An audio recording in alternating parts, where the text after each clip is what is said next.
الحمد لله وكفى وسلام على عباده الذين اصطفى أما بعد فأعوذ بالله من الشيطان الرجيم بسم الله الرحمن الرحيم والمرسلات عرفا فالعاصفات عصفا والناشرات نشرا فالفارقات فرقا فالملقيات ذكرا عذرا أو نذرا صدق الله مولانا العظيم وصدق رسوله النبي الكريم ونحن على ذلك لمن الشاهدين والشاكرين والحمد لله رب العالمين। মহান আল্লাহ সুবহানাহু ওয়া তাআলার দরবারে অসংখ্য অগণিত শুকরিয়া আদায় করছি, যিনি আমাদেরকে সাপ্তাহিক তাফসির মাহফিলে বসার তৌফিক দান করেছেন। আলহামদুলিল্লাহ। আজকে আমরা যে সূরাটির আলোচনা শুনব, এই সূরার নাম সূরা ওয়াল মুরসালাত, 29তম পারার সর্বশেষ সূরা। কোরআন শরীফের 77তম সূরা এবং নাজিল হওয়ার বিবেচনায় রাসূলুল্লাহ সাল্লাল্লাহু আলাইহি ওয়াসাল্লামের প্রতি যেই সিরিয়ালে নাজিল হয়েছে তার বিবেচনায় সূরাটি হচ্ছে 33তম সূরা। সূরার আয়াত সংখ্যা 50 এবং উক্ত সূরায় মোট 2টি রুকু রয়েছে। এই সূরায় আল্লাহ সুবহানাহু ওয়া তাআলা ঈমানের অন্যতম মৌলিক বিষয় আলোচনা করেছেন। আমরা এই কথাটি কয়েকবার শুনেছি যে পবিত্র কোরআনের মৌলিক আলোচ্য বিষয় 3টি: 1 তাওহীদ, 2 রিসালাত, 3 আখিরাত। আল্লাহ সুবহানাহু ওয়া তাআলার একত্ববাদ, হুজুর সাল্লাল্লাহু আলাইহি ওয়াসাল্লামের নবুয়ত ও রিসালাত এবং পরকাল আখিরাত, এই 3টি বিষয়ে কোরআন মাজিদে জায়গায় জায়গায় বিভিন্নভাবে আলোচনা হয়। উদ্দেশ্য হলো যেন বান্দার ঈমান মজবুত হয়, শক্তিশালী হয় এবং ব্যক্তি যেন এইসব আয়াত দেখে দেখে এবং এইসব আয়াত অধ্যয়ন করে শুনে শুনে তার ঈমানকে যেন মজবুত করতে পারে। তো আল্লাহ সুবহানাহু ওয়া তাআলা এই সূরার মধ্যেও আখিরাত বিষয়ে আলোচনা করেছেন। ঈমানের অন্যতম রুকন হচ্ছে পরকালের প্রতি বিশ্বাস। ঈমানের অন্যতম রুকন হচ্ছে পরকালের প্রতি বিশ্বাস। মূলত পরকালের প্রতি বিশ্বাস এমন এক বিষয় যা স্থাপনের মাধ্যমে ব্যক্তি যাবতীয় গুনাহ থেকে বাঁচতে পারে। পরকালের প্রতি বিশ্বাস স্থাপনের মাধ্যমেই একজন ব্যক্তি যাবতীয় নেক আমল করতে পারে। আখিরাতের প্রতি বিশ্বাসের মাধ্যমেই একজন ব্যক্তি যাবতীয় গুনাহ ছাড়তে পারে।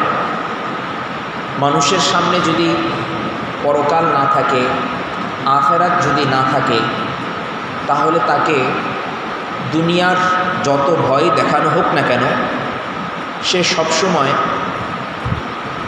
মন্দ কাজ করেই যাবে। শত ভয় তার সামনে থাকা সত্ত্বেও সে মন্দ কাজ থেকে নিবৃত হবে না। এজন্য কোরআন মাজিদে আল্লাহ সুবহানাহু ওয়া তাআলা বারবার এই কথা বলেন যে আখিরাতকে দেখো, আখিরাতকে দেখো এবং আখিরাতের কথা চিন্তা করো, মৃত্যুর পরের কথা চিন্তা করো, মৃত্যুর পরের কথা চিন্তা করে তোমার আখিরাতকে শুধরাবার চেষ্টা করো। এই সূরার মধ্যেও আল্লাহ রাব্বুল আলামিন আখিরাতের আলোচনা করেছেন। ইরশাদ হচ্ছে ওয়াল মুরসালাতি উরফা, শপথ যেসব জিনিসকে অথবা যেসব ব্যক্তিদেরকে কোমলভাবে পাঠানো হয় তাদের। ফাল আসিফাতি আসফা, এবং শপথ তাদের যাদেরকে খুব জোরালোভাবে অথবা যেসব বস্তুকে খুব জোরালোভাবে পাঠানো হয়। ওয়ান্নাশিরাতি নাশরা, এবং শপথ সেই সকল লোকদের অথবা সেসব বস্তুর, যেসব লোক যেসব বস্তু বিভিন্ন জিনিসকে বিস্তৃত করে। ফালফারিকাতি ফারকা, আর শপথ তাদেরও এবং সেসব বস্তুরও যারা অথবা যেসব বস্তু সত্য ও মিথ্যার মধ্যে পার্থক্য সৃষ্টি করে। ফালমুলকিয়াতি যিকরা, শপথ সে সকল লোকদের এবং সেসব বস্তুর যারা অথবা যেসব বস্তু কোরআনের ওয়াহিকে এবং অন্যান্য ওয়াহিকে নিয়ে আসে। আয়াতের ধারাবাহিকতা আমাদেরকে একটি কথা জানান দিচ্ছে, সেটি হলো আল্লাহ সুবহানাহু ওয়া তাআলা এখানে শুধুমাত্র বিশেষণ তথা সিফাতের উল্লেখ করেছে, কিন্তু বস্তু কোনটা সেই বস্তুর আলোচনা করা হয় নাই। গুণ বর্ণনা করেছেন, কিন্তু গুণবাহী যে মৌসুফ যে তার উল্লেখ এখানে নেই।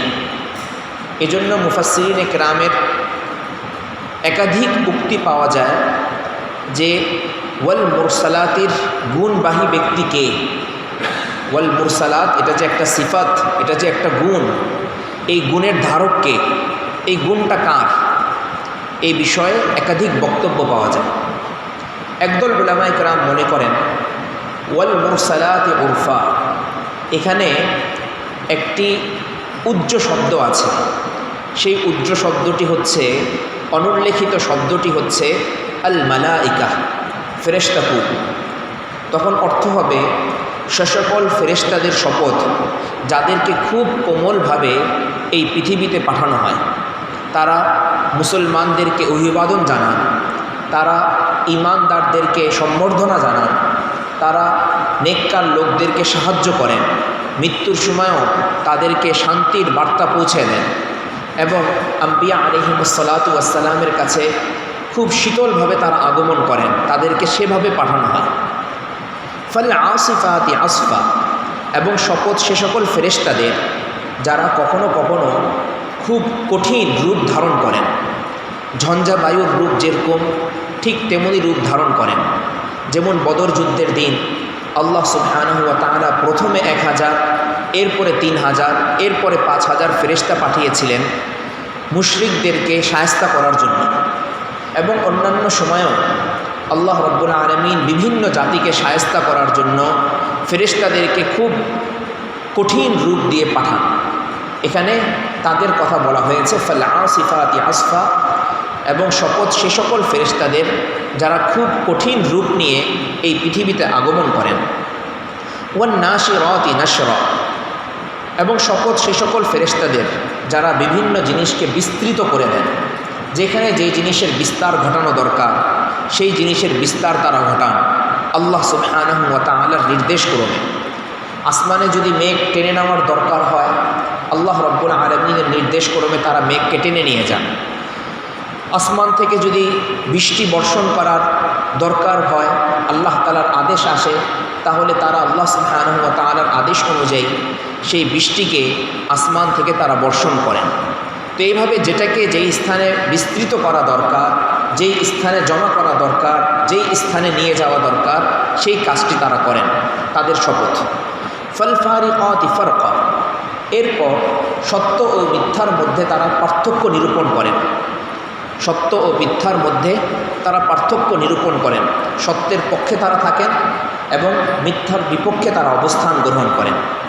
ফাল মুলকিয়াতি যিকরা, শপথ সে সকল ফেরেশতাদেরও যারা আল্লাহ সুবহানাহু ওয়া তাআলার কাছ থেকে ওহী এনে আম্বিয়া আলাইহিমুসসালাতু ওয়াসসালামের কাছে উপস্থাপন করেন, পেশ করেন। তো এই তর্জমাটা আমরা করলাম, এখানে মৌসুফ আল মালাইকাহ উজ্জ ধরে, গুণের ধারক আল মালাইকাহ বা ফেরেশতাকে উজ্জ ধরে। আরেকটা তর্জমা হতে পারে, এর আরেকটি তাফসীর হতে পারে, তখন গুণের ধারক উজ্জ থাকবে আর রিয়াহ, অর্থাৎ বাতাস। তখন তর্জমা কেমন হবে? ওয়াল মুরসালাতি উরফা, শপথ সেসব মৃদু বাতাসের যা আমি পাঠাই, ফাল আসিফাতি আসফা, এবং শপথ সেসব ঝঞ্ঝাবায়ু, যে ঝঞ্ঝাবায়ু এসে যাবতীয় বিষয়কে, যাবতীয় জিনিসকে তছনছ করে দেয়। ওয়ান নাশিরাতি নাশরা, সেই বাতাসেরও শপথ যেই বাতাস মেঘপুঞ্জকে বিস্তৃত করে, আকাশে নিয়ে যায় এবং বৃষ্টির আয়োজন করে। ফাল ফারিকাতি ফারকা, এরপর ঈমানদার ব্যক্তির অন্তরকে সঞ্জীবিত করার জন্য সত্য ও মিথ্যার মধ্যে পার্থক্য নিরূপণের শিক্ষা গ্রহণ করার উদ্দেশ্যে আসমান থেকে বৃষ্টির আয়োজন করেন আল্লাহ সুবহানাহু ওয়া তাআলার নির্দেশে। ফাল মুলকিয়াতি যিকরা, এবং শপথ সেই সব বাতাসের, যেই বাতাসে সাঁতার কেটেই ফেরেশতারা আল্লাহ সুবহানাহু ওয়া তাআলার কাছ থেকে ওহী নিয়ে আসে। ফাল মুলকিয়াতি যিকরা, শপথ সেই বাতাসের, যেই বাতাসের মধ্যে সাঁতার কেটে ফেরেশতারা আল্লাহ সুবহানাহু ওয়া তাআলার কাছ থেকে ওহী নিয়ে আসেন। ওহী কেন আনেন? উযরান আও নুযরা, ওহী আনার উদ্দেশ্য হচ্ছে উম্মতকে ওহী দেওয়ার উদ্দেশ্য হচ্ছে, মানুষের কাছে ওহী পাঠানোর উদ্দেশ্য হচ্ছে যেন তাদের ওজরের পথ বন্ধ হয়ে যায়। কোনো মানুষ যেন কিয়ামতের দিন এই কথা না বলতে পারে, মা জাআনা মিন বাশীরিন ওয়ালা নাযীর, হে আল্লাহ, আপনি তো আমাদের কাছে কোনো বাশীর পাঠাননি, কোনো নাযীর পাঠাননি, কোনো সতর্ককারী পাঠাননি, কোনো সুসংবাদদাতা পাঠাননি, আমরা কিভাবে হেদায়েত পাব? আমাদেরকে তো সঠিক পথ বাতলানোর মতন, সঠিক পথ দেখানোর মতন কেউ আমাদের কাছে আসেনি, এজন্য আমরা সঠিক পথে চলতে পারি না। এই কথা যেন কেউ না বলতে পারে, সেই পথ বন্ধ করে দেওয়ার জন্য আল্লাহ সুবহানাহু ওয়া তাআলা যুগে যুগে ওহী পাঠিয়েছেন। আও নুযরা, এবং আরেকটি উদ্দেশ্য, সেটি হচ্ছে কিংবা সতর্ক করার জন্য, আল্লাহ রাব্বুল আলামিন ওহী পাঠিয়ে থাকেন। যারা সতর্ক হয় তারা ঈমানদার, আর যারা সতর্ক হয় না তারা কাফের মুশরিক। এই 5টি শপথের পর আল্লাহ রাব্বুল আলামিন বলছেন, ইন্নামা তুআদুনা লাওয়াকি', তোমাদেরকে যেসব কথাবার্তা বলা হয় আম্বিয়া আলাইহিস সালাতু ওয়াস সালামের মাধ্যমে, যেসব কথাবার্তা তোমাদেরকে শোনানো হয়, কোরআন তোমাদেরকে যেসব জিনিসের সংবাদ দেয়, এসব প্রতিশ্রুতি সত্য, এগুলো অবশ্যম্ভাবী, ঘটবেই ঘটবে, এর মধ্যে কোনো পরিবর্তন হবে না। এমন নয় যে আমি যা বলছি তার ব্যত্যয় হয়ে যাবে, না, কখনোই নয়। যা আমি তোমাদেরকে বলেছি, যে প্রতিশ্রুতি দিয়েছি, তা হবেই হবে। ফাইদান নুজুমু তুমিসাত, সুতরাং যখন তারকারাজি নির্বাপিত হয়ে যাবে, তারকারাজির অপসারিত হবে, তারকারাজির মধ্য থেকে আলোকে আল্লাহ সুবহানাহু ওয়া তাআলা ছিনিয়ে নেবেন। ও ইদাস সামাউ ফুরিজাত, এবং আসমান বিদীর্ণ হয়ে যাবে, আসমানের মাঝখানে আল্লাহ রাব্বুল আলামিন ছিদ্র তৈরি করে দিবেন। ও ইদাল জিবারু নুসিফাত, পাহাড়গুলোকে আল্লাহ রাব্বুল আলামিন তার নির্ধারিত জায়গা থেকে তুলে ফেলবেন, পাহাড়গুলোকে অপসারিত করা হবে। ও ইদার রসুল উক্কিতাত, আর যখন রসুলদেরকে তার উম্মতের বিষয়ে নির্ধারিত সময় সাক্ষী দেওয়ার জন্য উপস্থিত করা হবে। কিয়ামতের দিন আল্লাহ রাব্বুল আলামিন প্রত্যেক রসুলদেরকে ডাকবেন, বলবেন, তোমার উম্মত তোমার সাথে কেমন আচরণ করেছিল? আম্বিয়া আলাইহিস সালাতু ওয়াস সালাম উত্তর দিবেন, আমার উম্মতের এই সদস্য আমার কথা শুনেছে, আর এই সদস্য আমার কথা শুনেনি। কোন নবী আল্লাহ সুবহানাহু ওয়া তাআলার সামনে আসবেন, আল্লাহ তাআলা জিজ্ঞেস করবেন যে তোমার কওমের পক্ষ থেকে, তোমার উম্মতের পক্ষ থেকে তুমি যে তাদেরকে রিসালাতের কথা পৌঁছেছ, এর সপক্ষে একজন ব্যক্তি হলেও আনো। সেই নবী যেহেতু অনেক দাওয়াত দিয়েছেন, কিন্তু দাওয়াত সত্ত্বেও তার কোনো উম্মত ঈমান আনে নেই, এজন্য কাউকে তিনি উপস্থাপন করতে পারবেন না। তিনি বলবেন, আল্লাহ, আমার কোনো উম্মত আমার প্রতি ঈমান আনে নাই, আমি এখন কিভাবে সাক্ষী উপস্থাপন করব? তাদের বিষয়টা আমি কিছুই বলতে পারছি না। উম্মত অস্বীকার করে বসবে, উম্মত বলবে, নবী আমাদের কাছে কোনো কিছুই পৌঁছায় নাই। তখন আল্লাহ রাব্বুল আলামিন বলবেন, তোমার উম্মত তোমার পক্ষে সাক্ষী না দিলে কি হবে? নবী মুহাম্মদুর রাসূলুল্লাহ সাল্লাল্লাহু আলাইহি ওয়াসাল্লাম এর উম্মত আছে যারা তোমার পক্ষে সাক্ষী দেওয়ার জন্য উপস্থিত। সেই নবী তখন বলবেন, ঠিক আছে, রাসূলুল্লাহ সাল্লাল্লাহু আলাইহি ওয়াসাল্লামের উম্মতের পক্ষ থেকেই আমার পক্ষে সাক্ষী দেনেওয়ালা কেউ আসুক। তখন হুজুর সাল্লাল্লাহু আলাইহি ওয়াসাল্লামের এই উম্মত, আল্লাহ রাব্বুল আলামিন যেই উম্মত হওয়ার খুশনসিবি আমাদেরকে দান করেছেন, সেই উম্মত দাঁড়িয়ে বলবে, হে আল্লাহ, আমরা সাক্ষ্য দিচ্ছি যে অমুক নবী আপনার কথা প্রচার করেছেন, প্রসার করেছেন, উম্মতকে জানিয়ে দিয়েছেন, উম্মত তার কথা শোনেন। এই উম্মতকে আল্লাহ রাব্বুল আলামিন কত দামি বানিয়েছেন যে উম্মতকে আল্লাহ সুবহানাহু ওয়া তাআলা অন্য নবীদের পক্ষেও সাক্ষী বানাচ্ছেন। সাক্ষী হতে পারা এটা জেনতেন ব্যাপার নয়, একটা ভালো কাজের সাক্ষী হতে পারা বিরাট বড় বিষয়। ইমানের সাক্ষ্য যে আমরা দিতে পারছি এটা বিরাট বড় বিষয়। অনুরূপভাবে দুনিয়াতেও কোনো ভালো কাজের সাক্ষী হতে পারা এটাও স্বতন্ত্র একটা নেক কাজ। তো আল্লাহ সুবহানাহু ওয়া তাআলা আমাদের মতন সাধারণ মানুষকে সাক্ষী বানাবেন কাদের? আম্বিয়া আলাইহিমুস সালাতু ওয়াস সালাম। সুতরাং সাক্ষী হওয়ার জন্য যেই ধরনের মাল মশলা নিজের মধ্যে আনা দরকার, যেই ধরনের গুণ নিজের মধ্যে ধারণ করা দরকার, আল্লাহ তাআলা সেই গুণ ধারণের তৌফিক দান করেন। তো আল্লাহ রাব্বুল আলামিন এখানে কয়েকটি কথা বলেছেন যে পাহাড়কে অপসারণ করা হবে, আসমান বিদীর্ণ করে ফেলা হবে, তারকারাজিকে অপসারিত করা হবে, সেগুলোর আলো দূর করে ফেলা হবে এবং রসুলদেরকে একটি নির্ধারিত সময় উপস্থিত করা হবে। এরপর আল্লাহ রাব্বুল আলামিন প্রশ্ন রাখছেন 12তম আয়াতে, লিআইয়ি ইয়াউমিন উজ্জিলাত। এই যে বলা হচ্ছে এই হবে, এই হবে, এই হবে, কিন্তু হচ্ছে না কেন? কোন দিনের জন্য এসব জিনিসকে বিলম্বিত করা হচ্ছে না কেন? পাহাড় অপসারিত হচ্ছে না কেন? কিয়ামত সংগঠিত হয়ে যাচ্ছে না কেন? লিয়াউমিল ফাসল, অপেক্ষা করো, একটু অপেক্ষা করো। বিচার দিনের জন্য এগুলোকে অপেক্ষারত অবস্থায় রাখা হয়েছে। আল্লাহ রাব্বুল আলামিনের আদেশ পাওয়া মাত্রই এগুলো তার কাজ করা শুরু করে দিবে। লিয়াউমিল ফাসল, এগুলোকে বিলম্বিত করা হচ্ছে বিচার দিবসের জন্য, পার্থক্য সৃষ্টিকারী দিনের জন্য। ওয়ামা আদরাকা মা ইয়াউমুল ফাসল, বিচারের দিন কি সেটা কি তুমি জানো? বিচারের দিন কি সেটা কি তুমি জানো? আল্লাহ রাব্বুল আলামিন প্রথমে বললেন বিচারের দিনের জন্য সমস্ত বিষয়কে মুলতবি রাখা হচ্ছে। এরপরে প্রশ্ন করছেন বিচারের দিন কি সেটা কি তুমি জানো? উদ্দেশ্য হচ্ছে পাঠক যেন, শ্রোতা যেন সামনের যেই কথাটি বলা হবে সেটার প্রতি সে বিশেষ মনোযোগ নিবদ্ধ করে।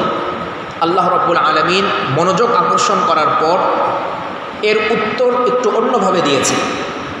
স্বভাবত আমরা উত্তর দিতাম এভাবে যে বিচারের দিবস কোনটা জানো? যেদিন মুমিনদের আমলনামা ডান হাতে দেওয়া হবে, যেদিন কাফেরদেরকে বাম হাতে তার আমলনামা দেওয়া হবে, এবং যেদিন এই হবে সেটা হলো বিচারের দিন। আল্লাহ রাব্বুল আলামিন অনেকগুলো বিবরণে না গিয়ে শুধু একটা কথা বলছেন, বিচারের দিন হচ্ছে সেই দিন, ওয়াইলু ইয়াউমাইযিল লিল মুকাদ্দিবিন, যেদিন মিথ্যাবাদীদের জন্য দুর্ভোগ রয়েছে, চরম সর্বনাশা রয়েছে, সেটাই হচ্ছে বিচারের দিন। আল্লাহ রাব্বুল আলামিন মুত্তাকিদের কি পুরস্কার সেটা আর এখানে বলছেন না, কারণ বিচারের দিনের ভয়াবহতা এমন হবে যে মুত্তাকি ব্যক্তি পর্যন্ত সে ইয়া নাফসি বলা শুরু করবে। এমনকি আম্বিয়া আলাইহিমুস সালাতু ওয়াস সালাম পর্যন্ত মুহাম্মদুর রাসূলুল্লাহ সাল্লাল্লাহু আলাইহি ওয়াসাল্লাম ছাড়া সকলেই হায় আমার কি হবে, হায় আমার কি হবে এই কথা বলে পেরেশান থাকে। তো আল্লাহ রাব্বুল আলামিন এজন্য প্রশ্ন রেখেছেন, ওয়ামা আদরাকা মা ইয়াউমুল ফাসল, বিচারের দিন কি সেটা তুমি জানো? এরপরে উত্তর দিচ্ছেন, ওয়াইলু ইয়াউমাইযিল লিল মুকাদ্দিবিন, সেটি তো এমন দিন যেদিন মিথ্যাবাদীদের জন্য রয়েছে ধ্বংস আর ধ্বংস। এতক্ষণ কথা গেল 15তম আয়াত পর্যন্ত কিয়ামতের বিভিন্ন আলামতের বর্ণনা ছিল। এরপর আল্লাহ রাব্বুল আলামিন মৌলিকভাবে 3টি প্রশ্ন রেখেছেন। উদ্দেশ্য হচ্ছে সমাজের মধ্যে এক শ্রেণীর মানুষ এমন আছে যারা কিয়ামতকে অস্বীকার করে। তাদেরকে আল্লাহ রাব্বুল আলামিন চোখে আঙ্গুল দিয়ে দেখাতে চাচ্ছেন যে তোমরা যে কিয়ামতকে অস্বীকার করো, কিয়ামতকে অস্বীকার করার মতো কোনো দলিল তো তোমাদের কাছে নেই, বরং কিয়ামত যে অবশ্যম্ভাবী পুনরুত্থানের বিষয়টি যে ঘটবেই ঘটবে সেটার পক্ষে বহু যুক্তি আমার কাছে আছে। এক নম্বর কথা, আলাম নুহলিকিল আউয়ালিন, আমি কি পূর্ববর্তী বিভিন্ন সম্প্রদায়কে ধ্বংস করিনি? আদ, সামুদ, কওমে ফিরআউন, ফিরআউনের জাতি, কওমে তুব্বা, আসহাবুল আইকা, আরও কত জাতিকে, নাম জানা নাম না জানা কত জাতিকে আল্লাহ রাব্বুল আলামিন ধ্বংস করেছেন। তো আল্লাহ তাআলা বলছেন আলাম নুহলিকিল আউয়ালিন, আমি কি পূর্ববর্তী অনেক জাতিকে ধ্বংস করিনি? সুম্মা নুতবিউহুমুল আখিরিন, এরপর আমি তাদের পিছনে পিছনে এনেছি অন্যদেরকে। একটা সম্প্রদায়কে ধ্বংস করে দেওয়ার পর এমন হয়নি যে পৃথিবী পুরা শূন্য হয়ে গেছে, না, এমন হয়নি। বরং আল্লাহ রাব্বুল আলামিন ধ্বংস করেছেন একদিক দিয়ে, আবার আরেক দিকে আরেকটা প্রজন্মকে দাঁড় করে দিয়েছে। যেই প্রজন্ম, যেই সম্প্রদায় আল্লাহ সুবহানাহু ওয়া তাআলা আম্বিয়া আলাইহিমুস সালাতু ওয়াস সালামকে অস্বীকার করেছে, তাদেরকে কিছুদিনের জন্য মুহলত দিয়েছেন, সুযোগ দিয়েছেন, ছাড় দিয়েছেন, এক পর্যায়ে তাদেরকে ধ্বংস করেছেন। কিন্তু ধ্বংস করার পরেও আল্লাহ রাব্বুল আলামিন আরেক জাতিকে এই পৃথিবীতে স্থিতি দান করেছেন, অবস্থান দান করেছেন। এর মাধ্যমে আল্লাহ রাব্বুল আলামিন আমাদেরকে বোঝাতে চাচ্ছেন, ওই যে একদলকে ধ্বংস করে দিলাম, সেই ধ্বংস করে দেওয়ার মাধ্যমে তো এই পৃথিবী শূন্য করে দেইনি আমি, তারপরে তো আরেকটা গোষ্ঠীকে এনেছি। সেটা যেভাবে আমি করতে পারলাম, অনুরূপভাবে তোমাদের সবাইকে ধ্বংস করে দেওয়ার পর আবার তোমাদেরকে পুনরুত্থিত আমি করতে পারবো। এটা আমার পক্ষে একেবারেই সহজ। আলাম নুহলিকিল আউয়ালিন, আমি কি পূর্ববর্তী বিভিন্ন জাতিকে ধ্বংস করিনি? সুম্মা নুতবিউহুমুল আখিরিন, এরপর তাদের পিছনে পিছনে এনেছি আমি অন্যদেরকে। কাযালিকা নাফআলু বিল মুজরিমিন, গতকালের ফিরআউন, গতকালের সামুদ, গতকালের আদ জাতির সাথে আমি যেমন আচরণ করেছিলাম, ঠিক এভাবেই আমি অপরাধীদের সাথে এই কাজ করতেই থাকব।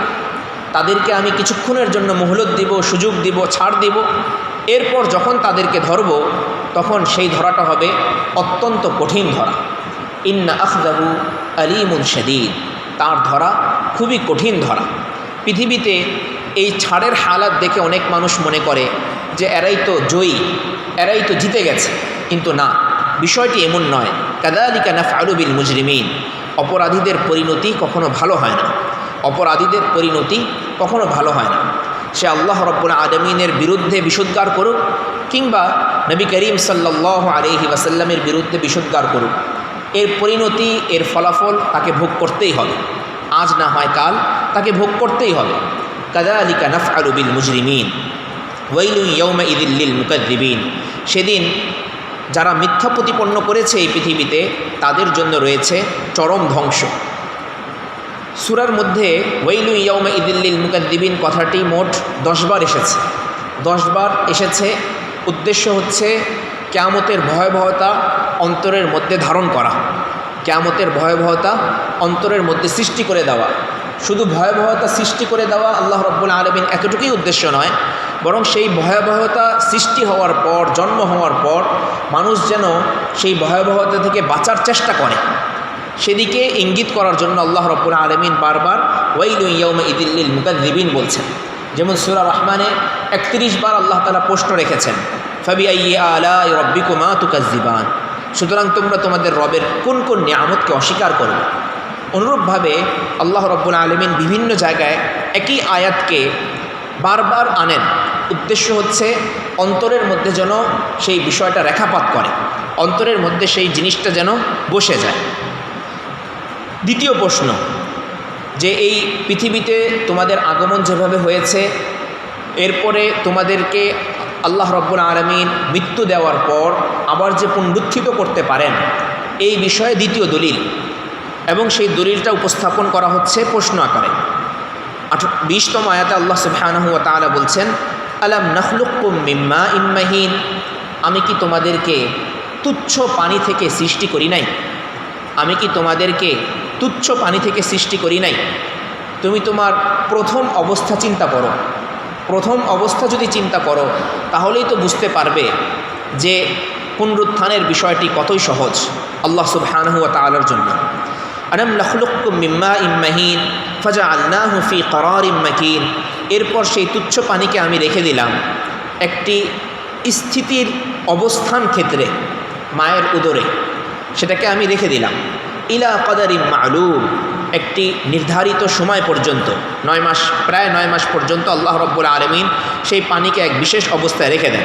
ফাকাদার না, এরপর আমি সেটাকে খুব সুন্দরভাবে লালন পালন করি, যত্ন করি এবং সেখান থেকে খুব উত্তম অবয়বের এক মানুষকে আমি বের করে নিয়ে আসি। ফানিআমাল কাদিরুন, সুতরাং আমি কতই না উত্তম স্রষ্টা, কতই না সক্ষম স্রষ্টা।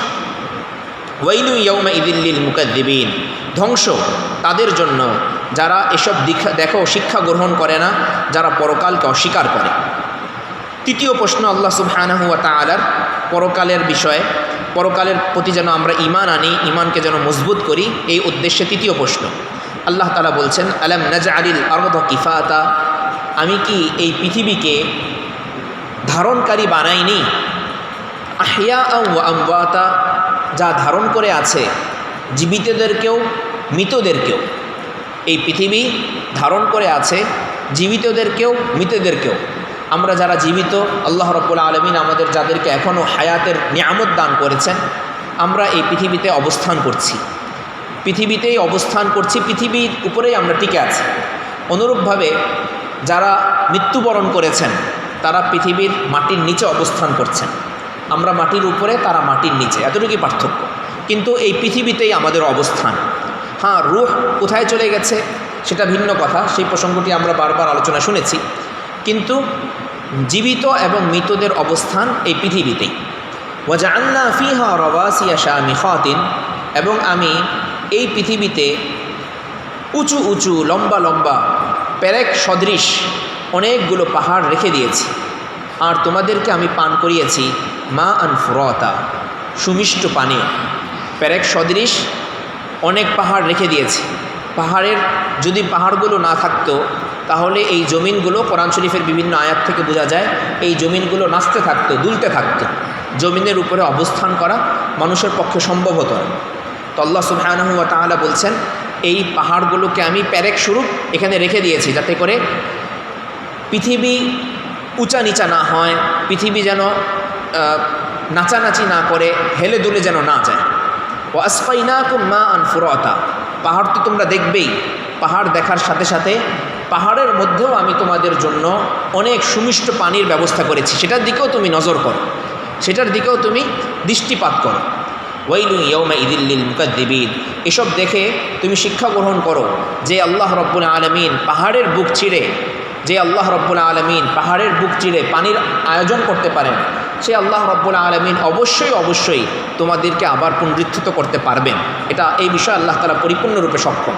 কিন্তু যারা এই বিষয়গুলোকে অস্বীকার করে তাদের জন্য সেদিন রয়েছে চরম দুর্ভোগ, তাদের জন্য রয়েছে চরম কষ্ট, আযাব এবং ধ্বংস। কাফেরদেরকে সম্বোধন করে 29তম আয়াতে আল্লাহ সুবহানাহু ওয়া তাআলা বলছেন ইনতলিকু ইলা মা কুনতুম বিহি তুকাযযিবুন, খুব তো অস্বীকার করলে এই দুনিয়াতে, এখন চলো সেই আযাবের দিকে, যে আযাবের কথা তোমরা অস্বীকার করতে। ইনতলিকু ইলা যিল্লিন জি সালাসি শুআব, চলো সেই ছায়ার দিকে, যেই ছায়ার রয়েছে 3টি আবরণ, যেই ছায়ার রয়েছে 3টি কুণ্ডলী, 3টি স্তর। আমরা যখন পৃথিবীতে কোনো ছায়া দেখি তখন ছায়ার মধ্যে সাধারণত কোনো স্তর থাকে না, ছায়ার মধ্যে সাধারণত কোনো স্তর থাকে না। এই যে মোবাইলের যে ছায়াটুক আছে, এটা একসাথেই, সেই ছায়াটা বড় হোক কিংবা ছোট হোক, সেটা একত্রেই একটা ছায়া থাকে। এমন না যে ছায়ার মাঝখানে আরেকটা ছায়া দেখা যায়, এর মধ্যে আরেকটা ছায়া দেখা যায়, এমন না। তো আল্লাহ রাব্বুল আলামিন বলছেন জাহান্নামীদেরকে যেই ছায়া দেওয়া হবে, সেই ছায়াটা, বা কিয়ামতের দিন তাদেরকে যেই ছায়া দেওয়া হবে, সেই ছায়াটা হবে 3 স্তর বিশিষ্ট, লা যালিলিন। এই ছায়ার প্রথম বৈশিষ্ট্য গেল, এটা হবে 3 স্তর বিশিষ্ট। দ্বিতীয় বৈশিষ্ট্য ছায়াটির লা যালিলিন, তা আরামদায়ক হবে না, ছায়াটি মোটেও আরামদায়ক হবে না। পৃথিবীর ছায়া তা আরামদায়ক হয়, কিন্তু আল্লাহ রাব্বুল আলামিন বলছেন যারা মিথ্যাবাদী তাদের জন্য যেই ছায়া থাকবে সেটা মোটেই আরামদায়ক হবে না। ওয়ালা ইউগনি মিনাল লাহাব, এবং জাহান্নামের অগ্নি স্ফুলিঙ্গি থেকেও তা রক্ষা করতে পারবে না, জাহান্নামের আগুন থেকেও তা রক্ষা করতে পারবে না। সাধারণত যেখানে ছায়া থাকে সেখানে আগুন প্রবেশ করে না। আগে যেই দেয়ালটা থাকে, যেই জিনিস ছায়া দিচ্ছে সেটাকে নষ্ট করে, এরপরে ছায়া ভেদ করে ছায়া যখন চলে যায় এরপরে সেই আগুন বস্তুর উপরে বা ব্যক্তির উপরে আসে। কিন্তু আল্লাহ রব্বুল আলামিন এই ছায়ার বৈশিষ্ট্য বলছেন, এই ছায়াটি এমন যা আগুন থেকেও বাঁচাতে পারবে না। মুফাসসিরিনে কেরাম বলেন, আল্লাহ রব্বুল আলামিন এখানে যে ছায়াটির কথা বলেছেন তা মূলত ছায়া নয়। ছায়া কেন বলা হলো? ছায়া বলার উদ্দেশ্য হচ্ছে কাফের মুশরিকদেরকে বিদ্রুপ করা, যে তোমরা তো খুব বলতে যে জান্নাত তোমরাই পাবে, পরকালের নাজ নিয়ামত তোমরাই পাবে যদি সেটা থাকে, আবার সেটাকে খুব মজ করে অস্বীকার করতে। এখন তোমাদেরকে নাও আমি ছায়া দিলাম। অনেক সময় আমরা ঠাট্টা বিদ্রুপ করে বলি না, বিভিন্ন ধরনের কথাই আমরা বলি, কিন্তু আসলে মূল বস্তুর বিপরীত হয়। যেমন জাহান্নামীদেরকে আল্লাহ রব্বুল আলামিন কোরআন শরীফের বিভিন্ন জায়গায় বলেছেন, যুক ইন্নাকা আনতাল আজিজুল করিম, হে জাহান্নামী তুমি আজকে খুব সম্মানিত, তুমি মজা চাখো, এই জিনিসের মজা তুমি চাখো। এখন উদ্দেশ্য হচ্ছে তার সাথে বিদ্রুপ করা, তার শাস্তিটাকে আরও বাড়িয়ে দেওয়া। এক তো মূল জিনিস নাই, এর বিপরীত জিনিস আছে, এর উপরে আবার বিদ্রুপ করে তাকে বলা হচ্ছে নাও আমের মজা চাখো, কিন্তু আম নাই, সেখানে শুধু আটিটা আছে। অনুরূপভাবে আল্লাহ রব্বুল আলামিন এখানেও জলিল বলেছেন, জিল্লুন বলেছেন, ছায়া বলেছেন, কিন্তু ছায়ার তিনটি এমন বৈশিষ্ট্য বলেছেন যেটা কখনোই ছায়ার বৈশিষ্ট্য হতে পারে না। এজন্য মুফাসসিরিনে কেরাম বলেন, এখানে যদিও ছায়ার কথা বলা হয়েছে কিন্তু ছায়া উদ্দেশ্য নয়, উদ্দেশ্য হচ্ছে দুখান, উদ্দেশ্য হচ্ছে ধোঁয়া। এগুলো সব ধোঁয়ার বৈশিষ্ট্য। ধোঁয়া বিভিন্ন কুণ্ডলি পাকানো অবস্থায় থাকে। ধোঁয়া কখনো উপরের দিকে যায়, কখনো আবার এভাবে যায়, কখনো আবার এভাবে যায়, বিভিন্ন রকমের কুণ্ডলি তার মধ্যে থাকে। ছায়ার মধ্যে এরকম ভাঙন সাধারণত থাকে না। এবং ধোঁয়ার মধ্যে এই বৈশিষ্ট্য থাকে যে ধোঁয়া যেখানে থাকে তা আগুন থেকে মানুষকে সাধারণত রক্ষা করে না, আর ধোঁয়া সাধারণত আরামদায়ক হয় না। এজন্য মুফাসসিরিনে কেরাম বলেন, ইনতলিকু ইলা জিল্লিন, আল্লাহ রব্বুল আলামিন যে কাফের মুশরিকদেরকে কিয়ামতের দিন বলবেন যে তোমরা ছায়ার দিকে চলো, উদ্দেশ্য হচ্ছে তোমরা কঠিন এক ধোঁয়ার দিকে চলো। এই ধোঁয়ার বা এই আগুনের বৈশিষ্ট্য কেমন হবে? ইন্নাহা তারমি বিশারারিন কাল কসর, এই আগুন, জাহান্নামের আগুন স্ফুলিঙ্গ নিক্ষেপ করবে, ছোট ছোট স্ফুলিঙ্গ নিক্ষেপ করবে। আমাদের পৃথিবীতে স্ফুলিঙ্গ যেটা আমরা দেখি রড কাটার সময় অথবা আগুন জ্বালানোর সময় ছোট ছোট ফুটা আসে, ফুটার মতন আসে। যারা রড কাটেন বা অন্য বিভিন্ন জিনিস যারা কাটেন তারা সাধারণত এগুলো গায়ে লাগলেও তাদের কিছু হয় না, আমরা দূর থেকে সরে যাই। তো আল্লাহ রব্বুল আলামিন বলছেন এরকম স্ফুলিঙ্গ বের হবে, কিন্তু সেগুলো ছোট হবে না, সেগুলোর আকৃতি কেমন? কাল কাসর, বিরাট বিরাট প্রাসাদের মতন। এক একটা স্ফুলিঙ্গ বিরাট বিরাট প্রাসাদের মতন, অনেক লম্বা লম্বা ভবনের মতন। কান্নাহু জিমালাতুন সুফর, লম্বায় তো এত বড়, উপরের দিকে এটা এত বড়, আর স্থূলতায় তার অবস্থা কেমন? কান্নাহু জিমালাতুন সুফর, দেখলে মনে হবে যেন এটা পীতবর্ণের, কালো বর্ণের উট। আরব দেশে যখন ভয়ঙ্কর কোনো কথা বোঝানো হতো তখন সাধারণত বলা হতো যে কালো উট আসছে, দলে দলে কালো উট আসছে। উদ্দেশ্য হচ্ছে ভয়ানক উট আমাদেরকে, জঙ্গলি উট আমাদের উপর আক্রমণ করার জন্য আসছে। স্থূলতা, সেগুলোকে দেখলেই মানুষের মনের ভিতরে এক ভয়ের সৃষ্টি হতো। আল্লাহ রব্বুল আলামিন জাহান্নামের আগুনের বিবরণ দিয়ে বলছেন, ইন্নাহা তারমি বিশারারিন কাল কসর, জাহান্নামের আগুনগুলো স্ফুলিঙ্গ নিক্ষেপ করবে, আর সেই স্ফুলিঙ্গ লম্বায় কেমন হবে? বিরাট বিরাট প্রাসাদের ন্যায়, আর স্থূলতায় যেন তা পীতবর্ণের, কৃষ্ণ বর্ণের বড় বড় উট। ওয়াইলু ইয়াউমা ইযিল লিল মুকাযযিবিন, এসব কথায় যারা বিশ্বাস স্থাপন করে না তাদের জন্য সেদিন রয়েছে ধ্বংস। হাযা ইয়াউমু লা ইয়ানতিকুন, এটা সেই দিন যেদিন কাফের মুশরিকদেরকে এক ফোঁটা কথা বলার সুযোগ দেওয়া হবে না। কখনো কখনো কাফের মুশরিকদেরকে একটু একটু কথা বলার সুযোগ দেওয়া হবে, বিভিন্ন কথা তারা বলবে, কিন্তু যখন দেখা যাবে যে কাফের মুশরিকরা শুধুমাত্র মিথ্যা কথা সেখানেও বলছে, তখন আল্লাহ রাব্বুল আলামিন তাদের মুখে নাখতিমু আলা আফওয়াহিহিম, মুখ বন্ধ করে দিবেন। হাযা ইয়াউমু লা ইয়ানতিকুন, এটা সেই দিন যেদিন তাদেরকে কথা বলার সুযোগ দেওয়া হবে না। ওয়ালা ইউযানু লাহুম ফায়াতাযিরুন, আর তাদেরকে ওজর আপত্তি পেশ করারও অনুমতি দেওয়া হবে না। সেদিন তাদেরকে ওজর আপত্তি পেশ করারও, আত্মপক্ষ সমর্থন করার জন্য কোনো অবস্থা, কোনো অনুমতি তাদেরকে দেওয়া হবে না। এতই মারাত্মক এবং কঠিন দিন হবে সেটা। আত্মপক্ষ যদি সমর্থন করতে চাই, কান্নাকাটি যদি করতে চাই, তাহলে সময় এখনই। এখন খুব কান্নাকাটি করি, এখন আত্মপক্ষ সমর্থন করি, আল্লাহ সুবহানাহু ওয়া তাআলার কাছে চাই, কান্নাকাটি করি, তওবা করি, এখনই সময়। চোখ বন্ধ হয়ে যাওয়ার পর যতই আত্মপক্ষ সমর্থন করি না কেন, প্রথমত আত্মপক্ষ সমর্থন করা যদি সুযোগ দেওয়া হয় তাহলে মুহূর্তের জন্য, আর এরপর একটা সময় আসবে যে আত্মপক্ষ সমর্থন করারও অবস্থা থাকবে না। তাই গুছিয়ে যদি নিতে চাই, এখনই আমাকে গুছিয়ে নিতে হবে। আল্লাহ সুবহানাহু ওয়া তাআলাকে যদি রাজি করতে চাই, এখনই রাজি খুশি করতে হবে। ওয়াইলু ইয়াউমাইযিল লিল মুকাযযিবিন, যারা পরকালকে অস্বীকার করে তাদের জন্য সেই দিন রয়েছে চরম দুর্ভোগ। হাযা ইয়াউমুল ফাসল, এই তো সেই দিন যেই দিন বিচার করে দেওয়া হবে।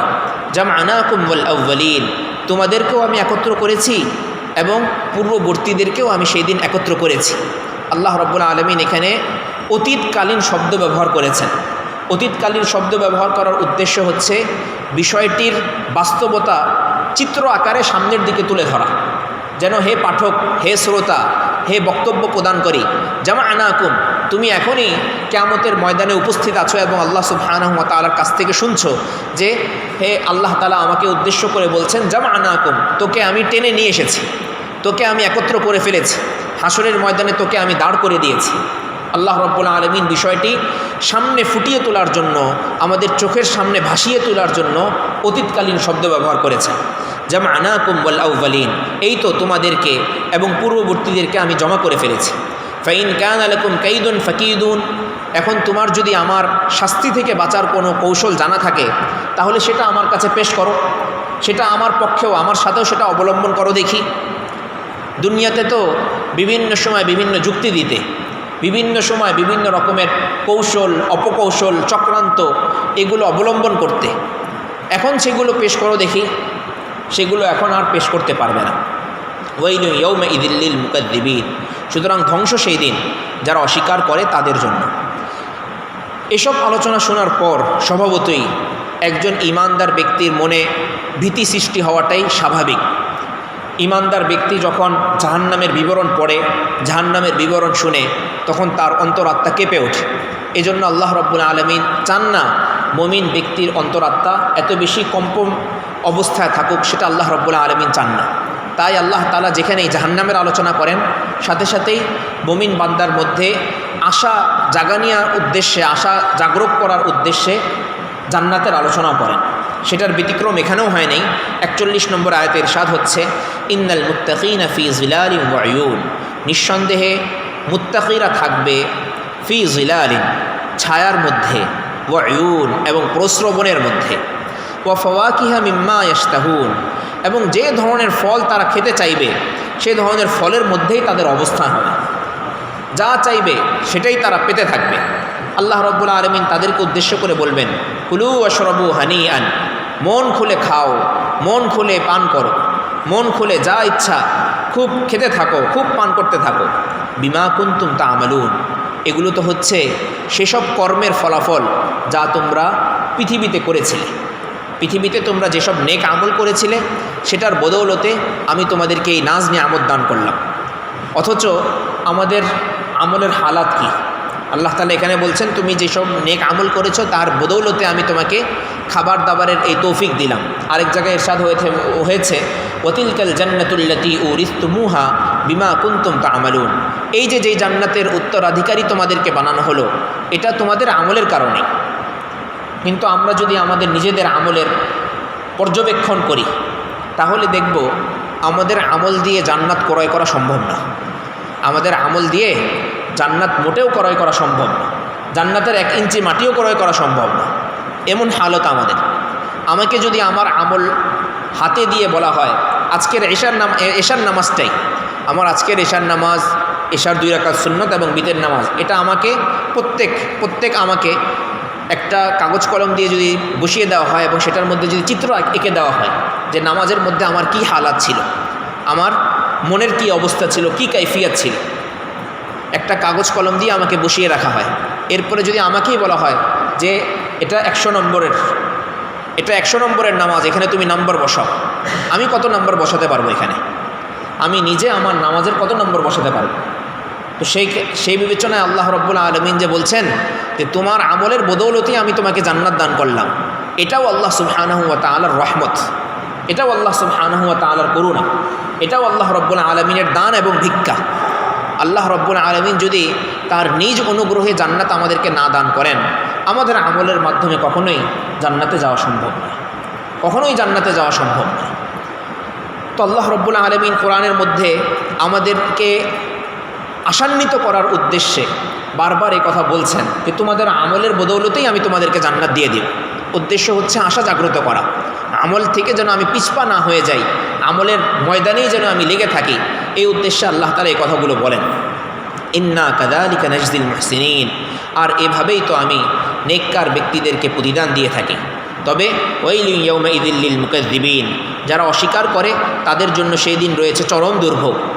কাফেরদেরকে উদ্দেশ্য করে সেদিন বলা হবে কুলু ওয়া তামাত্তাউ কলিলান, কুলু ওয়া তামাত্তাউ কলিলান, সেই দিনও বলা হবে। এবং পৃথিবীতেও আল্লাহ রাব্বুল আলামিন কাফেরদেরকে উদ্দেশ্য করে সবসময় বলছেন কোরআনের ভাষায়, কুলু ওয়া তামাত্তাউ কলিলান, খাও আর কিছুদিনের জন্য খুব মজা করে নাও, কিছুদিনের জন্য খুব আরাম আয়েশ ফুর্তি করে নাও, এখন তো তোমার মজার সময়। ইন্নাকুম মুজরিমুন, তুমি তো অপরাধী, তোমরা তো অপরাধী। ওয়াইলুন ইয়াউমাইযিল লিল মুকাজ্জিবিন, সেদিন মিথ্যা প্রতিপন্নকারীদের জন্য রয়েছে চরম দুর্ভোগ শাস্তি। ওয়া ইযা কিলা লাহুমুর কাউ লা ইয়ারকাউন, এই শাস্তি কেন, এই দুর্ভোগ কেন? এই কারণে যে তাদেরকে পৃথিবীতে থাকাকালীন যখন বলা হতো রুকু করো, নামাজ পড়ো, সেজদা করো, লা ইয়ারকাউন, তারা রুকু করতো না, নামাজ পড়তো না, মাথা নত করতো না, আল্লাহ রাব্বুল আলামিনের অনুগত হতো না। ওয়াইলুন ইয়াউমাইযিল লিল মুকাজ্জিবিন, সুতরাং ধ্বংস সেই দিন মিথ্যাবাদীদের জন্য, মিথ্যা প্রতিপন্নকারীদের জন্য। ফাবিআইয়ি হাদিসিন বা'দাহু ইউমিনুন, 50তম আয়াতে আল্লাহ রাব্বুল আলামিন খুব মায়া ভরা কণ্ঠে বলছেন, এতভাবে বোঝাবার পরেও, কোরআনের এত আয়াত সামনে উপস্থাপন করার পরেও এসব দেখেও যদি তারা না ঈমান আনে, তাহলে কোন কথা দেখে তারা আর ঈমান আনবে? কোন কথা দেখে তারা ঈমান আনবে? একজন দাঈ, একজন একটা জিনিস সেল করেন, মনে করেন একটা জিনিস তিনি সেল করেন, সেই সেল করার জন্য বিভিন্নভাবে সেই পণ্যের যেই গুণাগুণ আছে সেগুলো তারা বলতে থাকেন একের পর এক। সারাদিনে যদি একটাও বিক্রি না হয়, তাহলে শেষমেশ শেষে কী বলে? শেষমেশ শেষে বলতে থাকে, এত সুন্দর করে বোঝাবার পরেও, এত সুন্দরভাবে এটার মার্কেটিং করার পরেও যদি না নেয়, তাহলে আর কোনভাবে আমি বুঝাতে পারি তাদেরকে? আল্লাহ রাব্বুল আলামিনও, আমরা শুধু বুঝার জন্য বলছি, আল্লাহ তাআলার সাথে মাখলুকের কোনো মিল নেই, কোনো দিক থেকে আল্লাহ রাব্বুল আলামিন আর মাখলুকের অবস্থা এক হতে পারে না। শুধুমাত্র আমরা আমাদের নিজেদের বুঝার জন্য বলছি। আল্লাহ রাব্বুল আলামিনও আমাদের উপর আফসোস করে বলছেন, এত সুন্দর সুন্দর আয়াত, কোরআন শরীফের এত অলঙ্কারপূর্ণ কথাবার্তা থাকার পরেও, এত ভাবগাম্ভীর্যপূর্ণ, ভয় এবং ভীতি সঞ্চারক এবং আশা জাগানিয়া কথাবার্তার পরেও যদি ঈমান না আনে তারা, তাহলে কোন কথায় আর ঈমান আনবে? আল্লাহ রাব্বুল আলামিন আমাদেরকে ঈমান আনার তৌফিক দান করেন। শেষ আয়াতেও একই কথা, যেটা সূরা কিয়ামার মধ্যেও আমরা পড়েছি, যে আল্লাহ রাব্বুল আলামিন যদি কোনো জায়গায় প্রশ্ন রাখেন, তাহলে হাদিসের বক্তব্য হচ্ছে সেই প্রশ্নের উত্তর দেওয়া। এখানে আল্লাহ রাব্বুল আলামিনের প্রশ্ন হচ্ছে এসব কথাবার্তার পরেও কোন কথার উপরে, কোরআন ভিন্ন অন্য কোন কথার উপরে তারা ঈমান আনবে? মুসলমান বলবে আমান্না বিল্লাহি ওয়া বিমা আনজাল, হে আল্লাহ আপনার কথায় আমি ঈমান নিয়ে এসেছি, হে আল্লাহ আপনি যা নাজিল করেছেন তার প্রতি ঈমান নিয়ে এসেছি। আমরা সবাই বলি, হে আল্লাহ আমরা আপনার প্রতি এবং আপনার যাবতীয় কথাবার্তার উপরে ঈমান এনেছি। আল্লাহ রাব্বুল আলামিন যা কিছু বলা হলো, শোনা হলো, এই অনুযায়ী আমাদেরকে আমল করার তৌফিক দান করেন। আমিন। ওয়া আখিরু দাওয়ানা আলহামদুলিল্লাহি রাব্বিল আলামিন। আলহামদুলিল্লাহ, আজকে আমাদের 29তম পারা শেষ হয়েছে। এরপরে আমরা